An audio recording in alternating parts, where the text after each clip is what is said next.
Greetings. I'm Firas Bejar. I come from Tunisia, and I'm the ESR number 2 of the LIVE-I joint project between École Centrale de Lyon and Powerflex.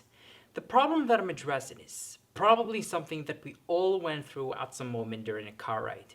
Here, I'm referring to that disturbing noise specifically generated by a car's transmission system. A good scientific practice to clarify this phenomenon will be to revert back to the first principles by asking at each stage what action caused that specific reaction. In other words, our perception of that unpleasant noise is nothing more than a mere interpretation of some neural signals originating from the vibration of our eardrums excited by small air pressure fluctuations. The air fluctuations are a direct consequence of the structural vibration of the car's skeleton as a whole and the transmission system housing in particular.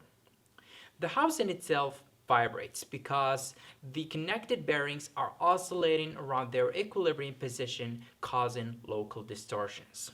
And if we go one level further, we realize that, in fact, there is a force transmitted to the bearings through the shafts that took place in the main components of the gearbox, namely the gears. Now, you can imagine a couple of meshing gears. If I rotate the driving gear by a certain amount, you'd expect the driven gear to end up in a certain position, such as that small angular displacement is conserved. Well, this would have been the case if both gears were considered to be infinitely rigid. But you know that such structures do not exist, and hence there will always be some level of deflection that will eventually result in a small deviation with respect to the theoretical positions as derived from the gear kinematics. This deviation, commonly known as the transmission error, is recognized as the main root of all the problems, or less philosophically, the main source of excitation. My work targets this specific excitation by considering that this causal chain of events can be manipulated by controlling the source while obviously taking into consideration the rest of the components, given the fact that they are dynamically communicating between them.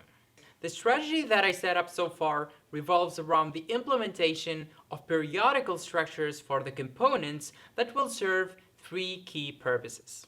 First, by stacking up all the subsequent periodical removal of material for all the components, a substantial weight reduction can be expected.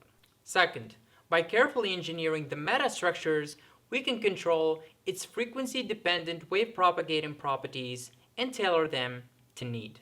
And finally, due to the repetitive nature of these particular geometries, you can imagine how computing one instance, or one unit cell as we call it, can be generalized for the rest of the domain. And this makes this approach both fast and effective.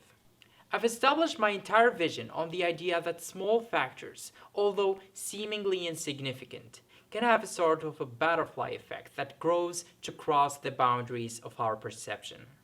It is by exploring what is hidden that we can explain what is seen.